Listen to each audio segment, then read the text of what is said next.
Hepinize merhabalar dostlar, hoş geldiniz. Bir iki tane kullanıcı bu şekilde başla dediler, intro yapma dediler. Sizce intro mu yapayım yoksa direkt bu şekilde videoya gireyim mi arkadaşlar? Dünya Kupası'ndan haberler var, Real Madrid'den haberler var arkadaşlar, Arda Güler'le ilgili haberler var. Hepsine göz atacağız. Milli takımla ilgili garip iddialar var. Bizim milli takımımızla ilgili hepsine göz atalım dostlar. Son dakika Ronald Koeman istifa ediyor ve Hollanda milli takım teknik direktörlüğü görevinden ayrıldı arkadaşlar. Bir istifa daha geldi. Uruguay teknik direktörü Bielsa istifa etti. Herkes istifa ediyor. Başarısız olan herkes, işini yapamayan herkes, doğru yapamayan herkes istifa etmeye başladı arkadaşlar. Dünya Kupası'ndan elenen 6 ülkede teknik direktör değişikliği gerçekleşti. Çekya'da değişti. Hollanda, Güney Kore, İskoçya, Tunus ve Uruguay'da teknik direktörler görevlerinden istifa ettiler. Ama bizim teknik direktörümüz duruyor. Hepimizden daha da Türk kendisi. Almanya teknik direktörü Nagelsmann istifa etmeyi düşünmüyor. Al birini vur ötekini arkadaşlar. Evet, o da bir ayak bağı Almanya için. Ersin Düzen'den bir iddia var. FIFA yeni kurallarla ilgili bildirme yapması için Cüneyt Çakır'ı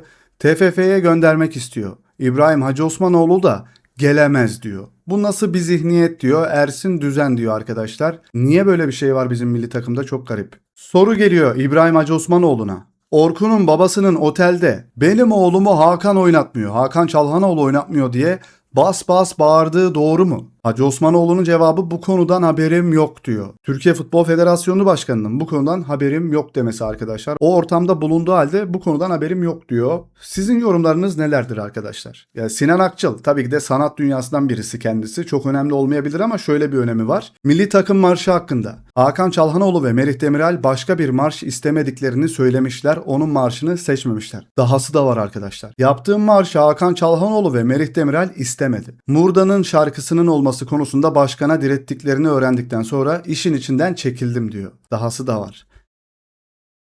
Marş olayı baştan enteresan gitti diyor. TFF yetkilileri de bunu üzülerek iletmiş. Hani Merih ve Hakan bu şekilde başka bir marş istiyor, senin marşını istemiyorlar. Demek ki marşa da kaptan ve Merih karar vermiş. Ben o yüzden Türkler geliyor yerine Türkler gidiyor yapsaymışım dedim. Bence milli takımın kaptanı Arda Güler olmalı diyor kendisi. Son olarak da bunu ekliyor. Şu videoda var arkadaşlar hepsi. Yani ülkenin milli takım marşına kaptan Hakan Çalhanoğlu ve Merih Demiral karar veriyor. Yani kadroya da bu oyuncuların karar verdiği söyleniliyordu arkadaşlar. Sanki böyle bazı şeyler artık gün yüzüne çıkmaya başladı, açıklamalar gelmeye başladı. Bu kadro adaletsizliğine uğrayan bir futbolcu varsa onun da çıkıp açıklama yapmasını ben bekliyorum. Yapsın, arkasında dururuz abi. Evet, bazı futbol sayfaları bizim Dünya Kupası'ndan elenmemizle dalga geçmişlerdi. Dünya Kupası yerine döneri koymuşlardı. Gözlüğü takınca net bir şekilde görüyoruz diye. Almanya için de bunu koymuşlar arkadaşlar. Gurbetçi dostlar, dalga geçme sırası sizde. Hadi bakalım, gönderin bu postu onlara. Brezilya ve Norveç son 16 turunda eşleştiler arkadaşlar. Sizce kim kazanır? Vinicius Junior mu? Erling Haaland mı? Kim üst tura çıkacak arkadaşlar? An itibariyle Dünya Kupası'ndaki gol krallığı Messi 6, Haaland 5. Mbappe'de 5 oldu az önce. Maçta devam ediyor arkadaşlar. Dembele 4, Vinicius Junior'da 4. Dünya Kupası'nda sizce gol kralı kim olur? Yamal'dan açıklama. Fransa 2 yıldır bizi yenemedi. Bu yüzden bizden daha iyi oldukları söylenemez. Çok iyi seviyedeler ve harika oyunculara sahipler. Ama kimsenin üzerinde olduklarını düşünmüyorum. Bana göre İspanya'dan daha iyi bir takım yok diyor dostlar. Yamal. Lamine Yamal açıklama yapıyor. Eğer kazanırsak De La Fuente dövmesi mi? Yani Dünya Kupası'nı kazanırsak teknik direktörün dövmesini yaptırırım mı? Hayır diyor, dövme yaptıramam diyor arkadaşlar. Müslüman olduğu için dövme yaptırmıyor tabii ki de. Lamine Yamal Dünya Kupası'nda yıldızlar ve yıldız olmayanlar arasında beni en çok etkileyen kim oldu? Vini ve Messi gerçekten çok iyi diyor. Yıldız olmayanlar arasında Sayibari çok iyi işler çıkarıyor. Sadece gol atmanın ötesinde bile diyor. Yamal Instagram'da hiçbir şey okumuyorum, neredeyse hiçbir şey görmüyorum. Eğer iyi oynadıysam Twitter'a giriyorum, iyi oynamadıysam girmiyorum. Hiçbir şeyi takip etmiyorum diyor Yamal. Fas 41 maçtır yenilmiyor. Milli takımlar tarihinin en uzun serisi abi, biri şunları yensin ya. Ya gerçekten Fas falan bizden nasıl iyi olabiliyorlar abi? Yani çok iyi kadroları var aslında da 41 maçtır yenilmemek nedir ya? Bizim gerçekten bazı şeyleri ciddi sorgulamamız gerekiyor. Dünya Kupası'nda elenen bazı ülkelerde elenmelerin ardından yaşananlar. Uruguay'da özel uçuş iptal edildi. Her oyuncu kendi imkanıyla ülkesine döndü. Suudi Arabistan Federasyon Başkanı istifa etti. Güney Kore Teknik Direktör istifa etti. Devlet Bakanı olayın araştırılmasını istedi. İskoçya Teknik Direktör istifa etti. Çekya Teknik Direktör istifa etti. Türkiye oyunculara villa ve bir sürü para verildi arkadaşlar. Ya garip. Ortada bir başarısızlık var. Birilerinin istifa etmesi gerekirken bu arada istifaların sayısı arttı. Başta söylemiştik. Bu istifalar da geldi. Kukureya, Mbappe ve Vinicius için fedakarlık yapmaya hazırım. Kazanabilmemiz için tüm pis işleri ben yaparım. Tek hedefim kazanmak diyor. Gözü dönmüş bir adam ve paspasçı diyorum ben sana sadece. Evet arkadaşlar, bazılarınız gıcık oluyor biliyorum ama abone olduktan sonra bildirim zilini açarsanız biz çok seviniriz. Bizi sevindirmek istiyorsan abone ol, like atmayı da unutma lütfen. Joshua Kimmich, utanıyorum. Çünkü ben çocukken milli takım bize hep yarı final ve final heyecanları yaşatırdı. Biz ise gruplardan zor çıkıyoruz. Gerçekten batırdık diyor. Böyle bir açıklama. Enkiso, küçükken Dünya Kupası maçlarını dedemle izlerdim. Birlikte çok fazla anımız var. Şu anda beni cennetten gururla izlediğine eminim. Seni çok özledim dede diyor. Kimmich, Goreska'ya ikinci kez 6. penaltıyı kullanmak isteyip istemediğini soruyor. Ancak Goreska bu teklifi reddediyor. Bunun üzerine 6. penaltıyı kullanmak için Jonathan Tah öne çıkıyor. O da inanılmaz kötü vuruyor topa. Ronaldo'nun annesi Maria Dolores. Nesillere damga vuran bir hikayenin annesi olmak hayatın bana verdiği en büyük hediyedir. Kendisine selamlar. Kimmich, dünya standartlarında olmayan takımlara karşı bütün maçlarda zorlandık. İyi oynamadık, elenmeyi hak ettik, gerçek bu diyor kendisi. Çok da iyi bir kaptan, çok sevdiğim bir oyuncudur kendisi. Keşke Real Madrid'e gelsen. Türk milli futbol takımına ödendiği söylenen 16 milyon dolar 746 milyon TL ile neler yapılabilir? Türkiye'nin 81 ilinin tamamına en az 2'şer tane ultra lüks profesyonel kapalı saha kompleksi inşa edilebilir. Ülkenin geleceğine yatırım yapmak varken başarısız olan bir oyuncu grubuna para vermek bana garip geliyor. Ronald Koeman, Virgil van Dijk seri penaltı atışlarında ilk kullanan kişi olacaktı ancak son anda teknik ekibe ani bir rahatsızlık yaşadığını ve kullanmak istemediğini söyledi diyor. Transfer Milan Gonçalo Ramos'u kadrosuna kattığını açıklıyor. Bonservis bedeli 70 milyon euro artı bonuslar 5 yıllık sözleşme. Sizce Ramos 70 milyon euro eder mi arkadaşlar? Garip. Paris Saint-Germain'de yedek, Portekiz'de yedek ama 70 milyon euro.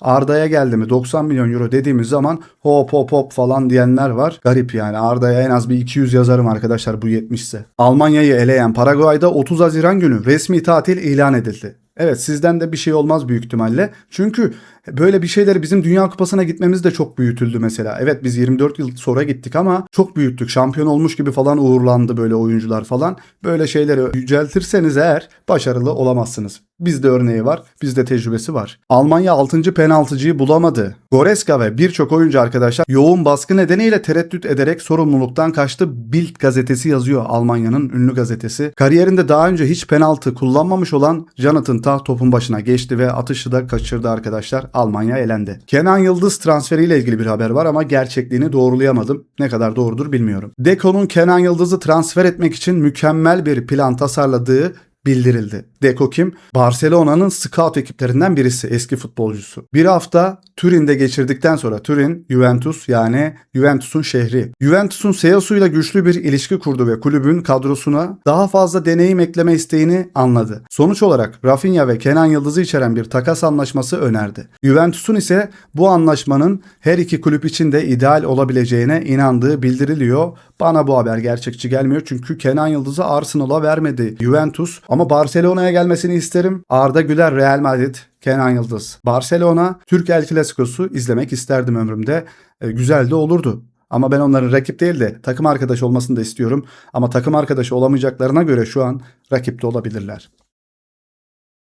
Evet, Madrid-Barcelona.com'un bir haberi var. Miguel Serrano, Xabi Alonso, Enzo Fernandez'i Real Madrid'e satın alma talebini açıkladı. Yani Enzo Fernandez giderse ben de Real Madrid'den birini istiyorum. Ama o Arda Güler değil diyor bu haber sayfası. Alonso Chelsea'nin orta sahasını şu anda Santiago Bernabeu'da oynayan bir oyuncuyla güçlendirmek istiyor arkadaşlar. Haber bu şekilde. Enzo Fernandez'i salmak istemiyor. Enzo Fernandez'i göndermek istemiyor. Eğer gönderirse de kimi istiyor? Kimi istiyor? Tchouaméni'yi istiyor arkadaşlar. Arda değil, Tchouaméni'yi istiyor. Oyuncuyu seviyor, oyuncuyu tanıyor. Haber burada yazıyor arkadaşlar. Siz böyle durdurup okursunuz diye şöyle yavaş yavaş geçiyorum. Çünkü çok uzun bir yazı var. Ben canlı yayında okumuştum.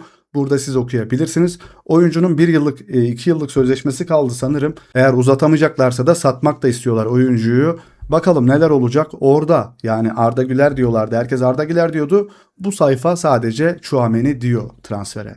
Şöyle bir açıklama var. Paraguay Teknik Direktörü Gustavo Alfaro, Almanya karşısında şok edici galibiyetlerin ardından savunma yapısının neden bu kadar sağlam olduğu ve rakipler arasında öne çıkan bir oyuncu olup olmadığı soruldu. Paraguay'ın hocası, bize karşı sağlam bir şekilde dışarı çıkıp savunma yapımızı kırmaya çalışan bir takım olduğunu düşünmüyorum. Bir istisna dışında Türkiye ile oynadığımız maçta 8 numaralı Arda Güler oldukça etkileyiciydi. Bize sürekli sorunlar çıkarmaya devam eden oydu. Ama biz de üstün gelmekten çok mutlu olduk. Almanya durumunda ise onlar çok dominant bir takım. Sadece bir oyuncu değil. Savunmamızı terörize etmiyor. Bütün ilk 11 oyuncusu bunu yaptı dedi. Ama Almanya bize 11 kişi saldırdı. Türkiye sadece tek oyuncuyla saldırmaya çalıştı dedi. Arda Güler'i övmüş. Böyle bir açıklama yaptı deniliyor arkadaşlar. Gustavo Alfaro.